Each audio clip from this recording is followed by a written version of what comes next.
Friends, आप सभी का स्वागत है। दोस्तों, जो आज का अपना टॉपिक है वो पश्चिम की कला और उसका प्रागैतिहासिक काल शुरुआत कर रहे हैं हम। और उम्मीद करूंगा कि दोस्तों मेरा आपसे वादा है कि ये वीडियो देखने के बाद आपको पूरा प्रागैतिहासिक काल पूरी तरह से क्लियर हो जाएगा। थोड़ा सा मैं अपने बारे में बता देता हूँ दोस्तों कि मेरा नाम ब्रिजेश कुमावत है, मैं एक आर्टिस्ट भी हूँ। और मैं आपको दिखा सकता हूँ, अपना छोटा सा स्टूडियो है मेरा आर्ट वर्क का, आप देख सकते हैं। ये मेरे कुछ पोर्ट्रेट है जो मैंने बड़ी साइज के बना रखे हैं। और मैं एक ड्राइंग टीचर भी हूँ थ्योरी का। तो दोस्तों, आप प्लीज विश्वास बनाए रखिए इस वीडियो में। इस चैनल पे जो भी आपको बताऊंगा मैं बहुत एकदम बढ़िया चीज बताऊंगा, और आप प्लीज अपना विश्वास बनाए रखिए और मेरे चैनल को सब्सक्राइब जरूर कर ले। तो आज अब शुरुआत करते हैं अपन दोस्तों। सबसे पहले अपन पढ़ते हैं आज का प्रागैतिहासिक काल। ठीक है, अपन पश्चिम के प्रागैतिहासिक काल की बात कर रहे हैं, ना कि भारत के प्रागैतिहासिक काल की। इसलिए पश्चिम के प्रागैतिहासिक काल को कुछ अधिक पुराना बताया गया है। ठीक है, तो सबसे अपन बात कर लेते हैं। देखो दोस्तों, आपने पढ़ा ही होगा प्रागैतिहासिक काल का मतलब क्या है, कि जो आदि मानव था आरंभ में घुमक्कड़ प्रकृति का था। इस युग में मनुष्य जो प्रकृति निर्मित, ठीक है, गुफाओं में निवास करता था और पत्थरों से अनगन जो औजार बनाता था उनसे अपने शिकार करता था और अपने केयर करता था। ठीक है, पत्थरों की उपयोगिता के कारण ही इस युग को प्रागैतिहासिक काल कहा गया। यह आप सभी को अच्छी तरह से पता होगा। ठीक है, जो पश्चिम की जो प्रागैतिहासिक काल है उसको तीन भागों में बांटा गया है। ठीक है, जो प्रथम भाग है जैसे पूर्व पूरा पाषाण काल कहा गया। ठीक है, इसकी जो समय अवधि थी वो 50,000 ईसा पूर्व से 35,000 ईसा पूर्व मानी जाती है। ठीक है, उत्तर पूरा पाषाण काल जो 35,000 ईसा पूर्व से 15,000 ईसा पूर्व, ये दोनों पूरा पाषाण काल के ही है। ठीक है, मध्य पाषाण काल जो 15,000 ईसा पूर्व से 10,000 ईसा पूर्व का समय माना गया है। ठीक है, और नव पाषाण काल जो 10,000 ईसा पूर्व से 3,000 ईसा पूर्व माना गया, जिसका समय अवधि। अब एक संक्षेप में आपको बता देता हूँ कि पूरा पाषाण काल है मनुष्य एक तरीके से घुमक्कड़ प्रवृत्ति था और पत्थरों के अनगन औजार बनाकर ही उनका यूज करता था। ठीक है, मनुष्य इतना बिल्कुल भी विकसित नहीं था, शिकारी प्रवृत्ति का था एकदम। जो मध्य पाषाण काल है उसमें मनुष्य थोड़ा विकसित हुआ। ठीक है, और मनुष्य ने जो औजारों को एक सुडोल रूप देना आरंभ कर दिया था, एक पेनापन देना आरंभ कर दिया था। ठीक है, नव पाषाण काल में मनुष्य एक विकसित रूप दिखाई देता है, जिसमें मनुष्य कृषि पालन करना सीख जाता है और कृषि सीख जाता है, पशुपालन करना सीख जाता है, समूह बनाकर रहना लग जाता है। तो थोड़ा विकसित रूप हमें दिखाई देता है। ठीक है, अब देखो जो नव पाषाण काल था उसके समय मनुष्य ने ताम्र, कांस्य और लोहा आदि धातुओं का पता लगाया। तो सबसे पहले जो नवपाषाण के बाद जो क्या आया वो है ताम्र युग। ठीक है, उसके बाद में कांस्य युग और उस सबसे लास्ट में लोह युग का आरंभ हुआ। तो और उसी के बाद से ही आपको पता है कि सभ्यताएं विकसित होने लगी, स्टार्ट हो गई थी 3,000 से 5,000 ईसा पूर्व के आरंभ में। मेसोपोटामिया, मिस्र, क्रीट, माइसेनिया, यूनान, धीरे धीरे क्रमबश जो अपन प्रागैतिहासिक पश्चिम की कला पढ़ेंगे उसके अंदर सभी अपन टॉपिक को क्लियर करेंगे। ठीक है, आज का अपना जो टॉपिक है वो प्रागैतिहासिक काल है। ठीक है, तो आपने पढ़ा कि प्रागैतिहासिक काल को 3 भागों में बांटा गया है। ठीक है, उसके बाद में नवपाषाण काल में मनुष्य ने ताम्र, कांस्य और लोहा आदि का पता लगा लिया था। अब देखो दोस्तों, जो यूरोप की जो पाषाण कला है, ठीक है, प्रस्तर कला है, उसको 2 भागों में बांटा गया है। ठीक है, एक है फ्रांको कैत्राबियन की कला। अब याद रखना ये चीज बहुत इंपॉर्टेंट है, बस आप पढ़ते जाओ समझते जाओ। ठीक है, और बाकी कुछ नहीं, आप इस वीडियो को देखते जाओ। ठीक है, जो पहली है फ्रांको कैत्राबियन की कला। ठीक है, अब दोस्तों दूसरी जो भाग में बांटा गया है वो है पूर्वी स्पेन की कला। ठीक है, मैंने आपको बताया कि यूरोप की पाषाण कला को 2 भागों में बांटा गया है। पहली है फ्रांको कैत्राबियन की कला, दूसरी है पूर्वी स्पेन की कला।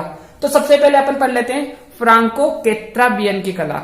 ठीक है, अब आपको पता होना चाहिए कि फ्रांको कैत्राबियन है क्या। दोस्तों, जो पूर्वी जो उत्तरी स्पेन है, उत्तरी स्पेन तथा दक्षिण पश्चिमी फ्रांस का जो क्षेत्र है उसे फ्रांको कैत्राबियन क्षेत्र कहा जाता है। ठीक है, जो उत्तरी स्पेन तथा देखो उत्तरी स्पेन तथा दक्षिणी पश्चिमी फ्रांस का जो क्षेत्र है उसे फ्रांको कैत्राबियन क्षेत्र कहा जाता है। और इस क्षेत्र में जितने भी गुफाएं मिली है, जितने भी चित्र मिले हैं, वो इस फ्रांको कैत्राबियन की कला के अंतर्गत आते हैं। ठीक है, पहला पॉइंट आपको ये समझ में आ गया कि ये क्षेत्र क्या है, उत्तरी स्पेन तथा दक्षिणी पश्चिमी फ्रांस का क्षेत्र है। ठीक है, अब यहाँ पर इस क्षेत्र में सर्वाधिक कार्य किसने किया?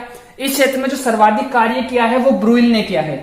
ठीक है। हेनरी ब्रुइल है जिन्होंने इस क्षेत्र में सर्वाधिक कार्य किया है। अगर क्वेश्चन आ जाए कि फ्रांको केतराबियन क्षेत्र में सर्वाधिक कार्य किसने किया, या फिर प्रागैतिहासिक काल में सर्वाधिक कार्य खोज का कार्य किसने किया था, वो है हेनरी ब्रुइल ने। ठीक है, याद रखना आपको। अब इस क्षेत्र में वैसे तो बहुत सारी गुफाएं मिली है, जिनमें से मुख्य कौन कौन सी है, देखो अल्तामिरा, जिसकी खोज 1869 में हो गई थी। इनके बारे में अपन डिटेल से पढ़ेंगे, इस वीडियो में अपन पूरा डिटेल से पढ़ेंगे। ठीक है, अल्तामिरा, ला माउथ गुफा जिसकी खोज 1895 में हुई थी, पेर नान पेर गुफा, ठीक है, 1896 में इसकी खोज हुई थी, ल कंबारेली और द फांत द गाम, इसकी जो गुफा की जो खोज हुई थी वो 1901 में हुई थी। ठीक है, लास्को गुफा इसकी हुई थी 1940 में। ठीक है, और 1906 में सर्वाधिक चित्र उपलब्ध हुए थे, पाषाणकालीन चित्र जो सर्वाधिक चित्र 1906 में उपलब्ध हुए थे। आपको ये चीज क्लियर हो गई एकदम। एक बार अपन वापस बाद में रिवाइज कर लेंगे, सबसे पहले इसके बाद का अपन पढ़ते हैं। ठीक है, अब देखो ब्रुइल ने जो फ्रांको केतराबियन क्षेत्र की कला को दो भागों में बांटा है, इस कला को जो दो भागों में विभाजित किया है। ब्रुइल के अनुसार इस कला के दो युग रहे हैं। ठीक है, ब्रुइल के अनुसार इस कला के क्या रहे हैं, दो युग रहे हैं। ठीक है, पहला है आर्गिनेशियन पेरिगार्डियन युग। ठीक है, आर्गिनेशियन पेरिगार्डियन युग। आप ये धीरे धीरे 2-3 बार पढ़ोगे, देखोगे वीडियो, तो आराम से आपको सब कुछ दिमाग में सेट हो जाएगा। ठीक है, पहला है आर्गिनेशियन पेरिगार्डियन युग, जिसकी समय अवधि कितनी थी, 30,000 ईसा पूर्व से 20,000 ईसा पूर्व के मध्य जितने भी चित्र मिले हैं या बने हैं वो आर्गिनेशियन पेरिगार्डियन युग के माने जाते हैं। आपको इसे दिमाग में ठान लेनी है। ठीक है, इस युग के चित्र सबसे प्राचीन है, जो तो है 30,000 ईसा पूर्व से 20,000 ईसा पूर्व में है, तो चित्र प्राचीन होंगे। जो अल्तामिरा और गरगास से प्राप्त हाथ के छापे हैं। ठीक है, जो हाथ के छापे गरगास गुफा में जो हाथ के छापे मिले हैं और अल्तामिरा में जो सबसे प्राचीनतम चित्र मिले हैं वो इसी युग के माने जाते हैं। ठीक है, इस युग में सींगों का अंकन, जो पशु बनते थे, देखो इस युग की विशेषता क्या है, इस युग में सींगों का अंकन, जो पशु के सींग बनते थे वो सम्मुख मुद्रा में सामने की तरफ बनाते थे। ठीक है, और पशुओं का अंकन पार्श्व मुद्रा में, देखिए पशुओं का बेक वाला हिस्सा दिखाया जाता था और सींग हमेशा सामने की तरफ से दिखाए जाते थे। तो इस युग की एक विशेषता थी आर्गिनेशियन पेरिगार्डियन युग की। ठीक है, अब बात करते हैं जो दूसरा युग रहा था वो सोल्यूट्रियन मैग्डेलेनियन युग। ठीक है, सोल्यूट्रियन मैग्डेलेनियन युग। ठीक है, इस युग में दोस्तों मैं आपको बता देता हूं कि जो इस युग का जो समय रहा था 20,000 ईसा पूर्व से 10,000 ईसा पूर्व इस युग का समय रहा था। ठीक है, कोई दिक्कत नहीं है। अब देखो अल्तामिरा की छत पर जो काले रंग के चित्र बने हैं वो इसी युग के माने जाते हैं। दूसरी चीज एक चीज ये है कि जो इस युग में जो जितने भी चित्र बने हैं वो काले स्केच, जो स्केच जैसे स्केच होता है वैसे ही चित्र बनाए गए थे इस युग में। जो अल्तामिरा की जो छत है उस पर काले रंग के जो चित्र मिले हैं वो इस युग के माने जाते हैं।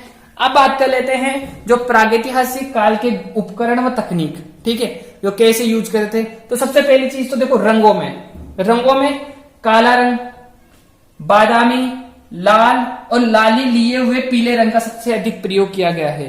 काला, लाल, लाली लिए हुए पीला और बादामी रंग का प्रयोग किया गया है। सफेद रंग का कहीं पर भी प्रयोग नहीं किया गया है। अगर क्वेश्चन आ जाए कि प्रागैतिहासिक काल में किस रंग का प्रयोग नहीं हुआ है तो वह है सफेद रंग।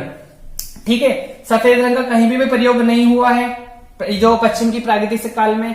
तीसरा, गुफा की दीवार पर जो गुफा की दीवारें होती थी, ठीक है, उस पर क्या कहते थे, चर्बी तथा तेल लगाकर उस पर खनिज जो चूर्ण होते थे, खनिज रंग होता था, उसको क्या कहते हैं, हाथ तथा मुंह से फूंक कर लगाया जाता था। एक होती है पद्धति स्टेंसिल। इसमें क्या होता है कि जो मुंह से कलर मुंह में डाल लेते पहले ये, और फिर मुंह से फूंक कर जो फूंकते हैं, जो दीवार पे जो चित्र बनता है वो स्टेंसिल पद्धति हो जाती है। ठीक है, हाथ के जितने भी छापे हैं वो पहले इन्होंने क्या किया, हाथ जो हथेली है वो दीवार पे रख लिया और मुंह से फूका ना जो कलर जो ड्राइंग बनी उसके बाद में हाथ के हटाने के बाद में वो स्टेंसिल पद्धति की जो हाथ के छापे हमें देखने को मिलते हैं। कौन सी गुफा में, गरगास की गुफा में। ठीक है, अब तीसरी वन जो लामाउथ की गुफा में एक दीपक मिला है। ठीक है, लामाउथ की गुफा में क्या मिला है, दीपक मिला है, जिसे गुफावासी क्या बोलते हैं, मनुष्य का दीपक कहते हैं। ठीक है, ये चीज आपको याद रखनी है। अब देखो इसके बाद में जो अपनी प्रमुख गुफा है वो भी अपन पढ़ेंगे। वो दोस्तों अपन जब नेक्स्ट वीडियो अपन बनाएंगे, नेक्स्ट पार्ट है मैं इसके जस्ट बाद में बनाऊंगा, उसके बाद में सारी इंपोर्टेंट गुफा पूरी डिटेल के साथ पढ़ेंगे, क्योंकि वीडियो ज्यादा बड़ा नहीं हो इसलिए मैं इस वीडियो में अभी आपको ये चीज समझा रहा हूं। उसके बाद में अपन जो जितनी भी गुफाएं हैं उनको पूरा डिटेल से पढ़ेंगे। और दोस्तों कहीं पर भी कुछ भी आपको देखने की जरूरत नहीं पड़ेगी, ये मेरा आपसे वादा है। बस आप एक बार इन चीजों को एक बार अच्छे से समझ लीजिए, ठीक है। तो आपको मैं दोस्तों उम्मीद करता हूं कि जो ये चैनल आपको अच्छा लगा होगा, वीडियो भी अच्छा लगा होगा, तो प्लीज आप सब्सक्राइब कर लीजिए चैनल को, वीडियो को लाइक करें, और अब क्या आपकी जो भी राय है वो आप अपने कमेंट करके आप बता सकते हैं मुझसे। तो आपका बहुत बहुत धन्यवाद।